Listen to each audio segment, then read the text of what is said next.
In this segment, we're going to be taking a look at the progressive movement. That is, solving the social problems of immigration, urbanization, and industrialization. We want to keep in mind the questions: what were the goals of the progressives, and what were their accomplishments? Reconstruction through the early 20th century was a time of many contradictions for Americans. Agricultural expansion was fueled by this desire to move west, but was accomplished only through wars against the Great Plains Indians. Leading new federal Indian policies and the industrial development brought great fortunes to few and raised the standard of living for millions of Americans, but also brought about the rise of national industrial labor unions and clashes between industry and labor. Social problems in rural and urban settings gave rise to third-party movements and the beginning of the progressive movement. So what were the causes of this progressive movement? Many of them came from the excesses of the Gilded Age. That is, we indulged ourselves a little too far. There was great income disparity. The rich were getting richer, and the poor seemed to be getting poorer and growing in number. The robber barons, like Carnegie, like J.P. Morgan, like Cornelius Vanderbilt and John D. Rockefeller, were also partially to blame as they grew in size and their power and limiting the power of the people. And of course, there was also a great deal of corruption that was occurring during this period of time, from political machine bosses that were controlling local, state, and even some national organizations. Working conditions for labor were also a key problem that was going on right here. There were dangerous working conditions that were going on in all factories. After all, no laws were put in place to protect the workers. And of course, there was a great deal of child labor going on at the time. After all, the children should also help feed the family. Workers were also suffering from long hours and low wages, no job security, and no benefits. There were company towns that took advantage of entire families, moving them into the town and keeping them as virtual wage slaves. And then, of course, there was the inequality of women that was going on in their employment, in their pay, and also the way they were treated. The progressive movement is going to seek to use the government to reform problems that were caused by industrialization. The three progressive presidents that we need to be aware of included Theodore Roosevelt, who emphasized social reform and attacked unfair business practices. He supported conservation, and also he is most closely associated with the progressive movement. After Roosevelt came William Howard Taft. William Taft was actually seen as a progressive failure. Not that he didn't do anything for the movement, just not as much as Theodore Roosevelt or Woodrow Wilson, who emphasized reform for banking, taxes, business, and also for the government. When it comes to the general goals of the progressive movement, the progressives argue that we should have a government controlled by the people. They wanted to guarantee economic opportunities through government regulation. That is, we need to make a law to control the opportunities in the industries. And they also wanted to eliminate social injustices, where there were social inequities and problems. Significantly absent, though, from the progressive movement were goals related at ending Jim Crow, which was going on in the South. That's going to wait another 50 years. As we take a look at the progressive accomplishments, again, we focus on Theodore Roosevelt and Woodrow Wilson. When it came to reforms in local government, there are going to be new forms that are going to come around to increase the response to the particular needs of urbanization. The commission form of government, where people elect commissioners to run certain elements of the local governments, and also the council manager form of government, where citizens would elect a council and the council would hire a professional manager to run the problems facing the city. They also passed laws to fight corruption and responded to the people's needs. When it came to state government, we really see more power moving directly towards the people. One of the major changes was the referendum. This allows people of a state to vote directly on legislation itself. Taking this out of the state legislature's responsibility, now the people could vote themselves on specific laws. Also, initiative is going to spring up in most states around the country. This allows people to initiate or begin the lawmaking process by proposing bills themselves to their state legislature. And finally, recall. This allows people of the state to pull an elected official out of office before their term is over. Before recall, a person was elected, they would serve out their entire term. This is a form of impeachment, maybe you've heard of that with the national government, but done by the people, where the people can pull out an elected official. When it comes to changes in elections, the goal is to limit the corruption that was going on. We established primary elections. This provides people the opportunity to vote in their party to decide who will run for the election. Rather than the political machine bosses deciding who our choice for a political party is going to be, now it's up to the people to decide who the choice is going to be.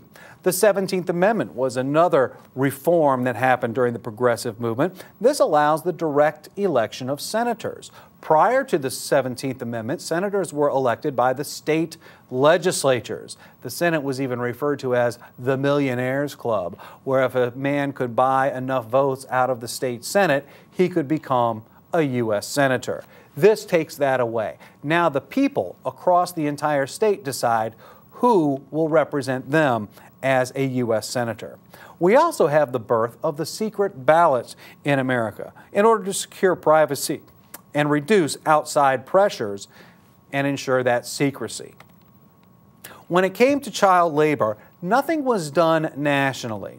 However, a great deal of muckraking literature described the abuses of child labor.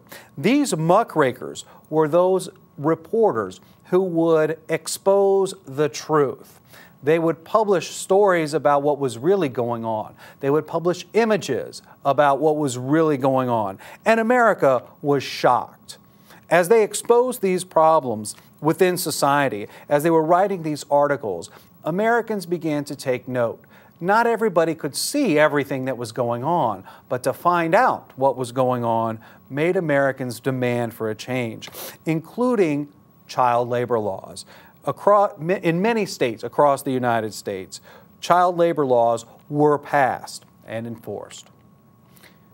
When it came to the impact of labor unions, these were formed to demand rights for workers. They were looking for better pay, shorter hours, safer working conditions, and better benefits so that they would be protected and their jobs would be protected.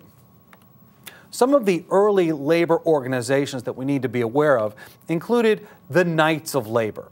Now, the Knights of Labor are going to be America's first major union, and it's going to accept all workers, skilled and unskilled.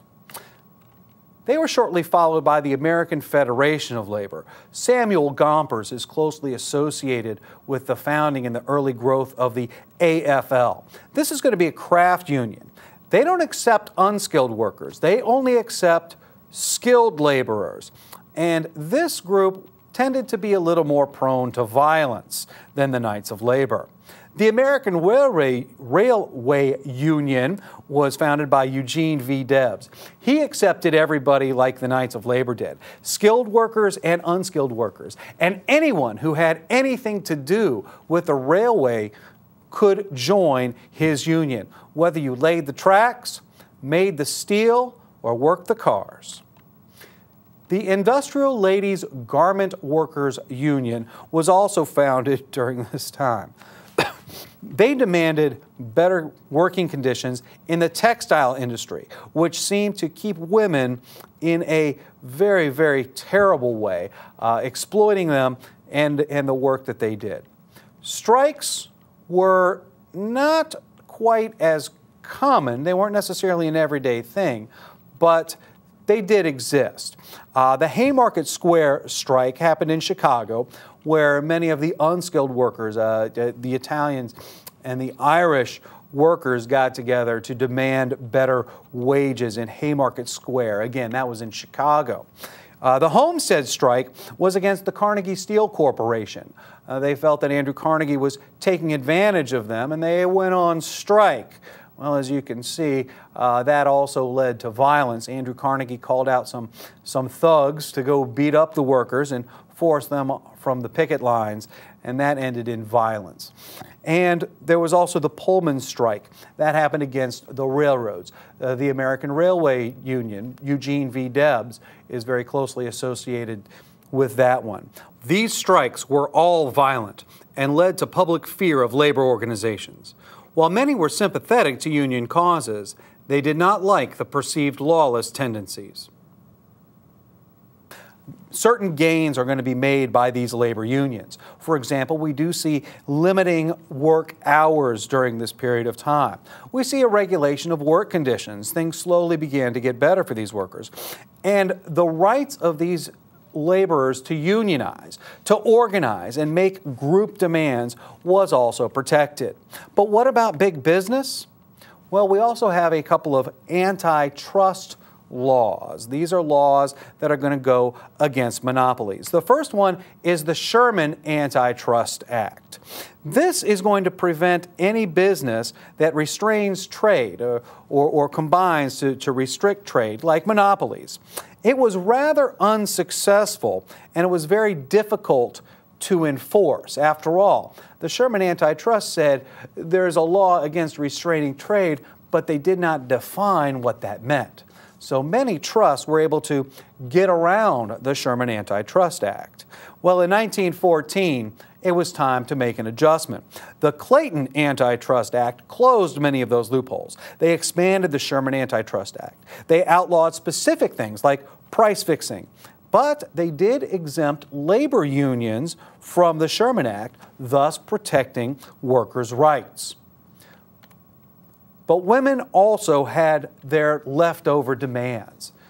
Remember, before the Civil War, the women's suffrage movement began with women like Elizabeth Cady Stanton and Susan B. Anthony.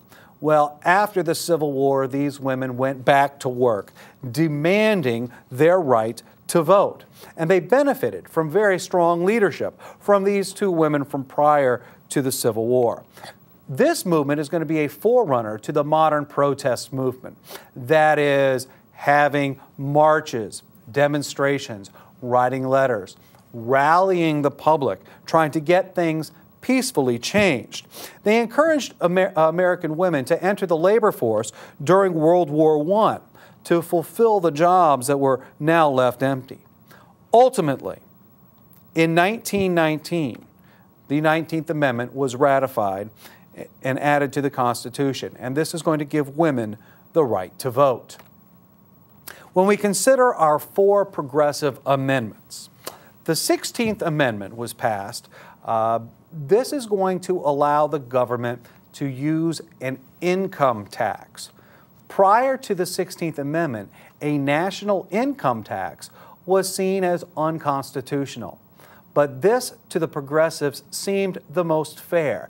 After all, it's geared toward a person's ability to pay. It's a tax on income rather than a tax on property or a tariff, a tax on an import. This is on money that you make. And the more you make, the more you can afford to pay. The 17th Amendment, I've already mentioned, that was the direct election of senators in statewide elections. The 18th Amendment, that was prohibition. That banned the manufacture, sale, and transportation of alcohol. And the 19th Amendment gave women the right to vote. Interest in these progressive reforms was very strong at the beginning of the 20th century.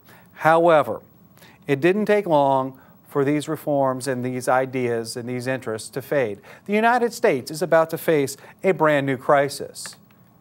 World War I.